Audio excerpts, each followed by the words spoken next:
त्यानंतर एक मोठी बातमी, रोहित पवारांच्या अन्नत्याग आंदोलनाचा तिसरा दिवस आहे। आज संध्याकाळपर्यंत निर्णय न झाल्यास उद्यापासून नामदेव पायरी महाद्वाराजवळ आंदोलन करण्याचे।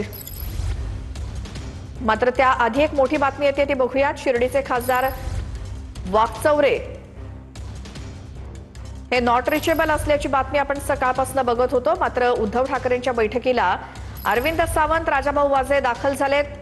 वाशिम यवतमाळचे खासदार संजय देशमुख ऑनलाईन उपस्थित राहणार आहेत। शिर्डीचे खासदार वाकचौरे नॉट रिचेबल असल्याची माहिती मिळाली आहे।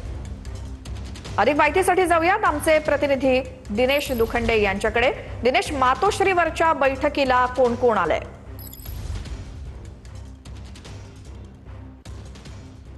बघा, शिवसेना उद्धव बाळासाहेब ठाकरे पक्षाची बहुचर्चित अशी खासदारांची बैठक आज मातोश्री उद्धव ठाकरे यांचं निवासस्थान इथे पार पडते आहे। 12:30 वाजता या बैठकीला सुरुवात होणार आहे। जर आपण खासदारांचा हेड काउंट बघितला तर 10 खासदारांपैकी म्हणजे 9 लोकसभेचे खासदार आणि राज्यसभेचे एक संजय राऊत अशा 10 खासदारांपैकी आतापर्यंत 3 खासदार मातोश्रीत दाखल झालेले आहेत। त्यापैकी अरविंद सावंत, राजाभाऊ वाजे आणि आता संजय राऊत हे सुद्धा मातोश्रीत दाखल झालेले आहेत। या बैठकीची पार्श्वभूमी अशी आहे की सध्या शिवसेना उद्धव बाळासाहेब ठाकरे पक्षावर खासदार फुटीचं सावट आहे।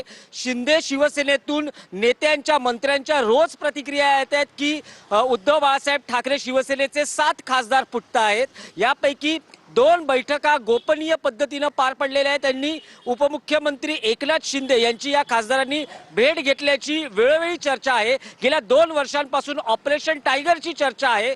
याआधी आपण बघितलं शिवसेनेच्या 9 लोकसभा खासदारांपैकी काही खासदार हे अनेकदा बैठकीला उपस्थित राहिलेले नाहीत किंवा आताच्या बैठकीलाही नॉट रिचेबल आपल्याला बघायला मिळत आहेत। संजय राऊत यांनी आज या सकाळच्या पत्रकार परिषदेत आधीच स्पष्ट केलं आहे की काही खासदारांना काही कारणामुळे, कौटुंबिक कारण असतील किंवा विधान परिषद निवडणुकीची रणधुमाळी असेल, प्रचाराचा भाग असेल, त्यामुळे त्यांना वैयक्तिकरित्या मातोश्रीत उपस्थित राहता येणार नाही। पण अशा खासदारांसाठी व्हिडिओ कॉन्फरन्सिंगच्या माध्यमातून उपस्थित राहण्याची व्यवस्था केली आहे। त्यामुळे आज बैठक सुरू होते तेव्हा 10 पैकी नेमके किती खासदार उपस्थित राहतात याकडे लक्ष असेल आणि उद्धव ठाकरे या खासदारांना या बैठकीत काय मार्गदर्शन करतात आणि काय भावनिक साथ घालतात याकडेही लक्ष असेल। बिलकुल दिनेश, धन्यवाद या माहितीसाठी। आतापर्यंत 3 खासदार आलेले आहेत, आणखी किती येत आहेत प्रत्यक्ष बैठकीला आणि किती व्हिडिओ कॉन्फरन्सिंगद्वारे उपस्थित राहत आहेत याकडे आपलं लक्ष असेलच।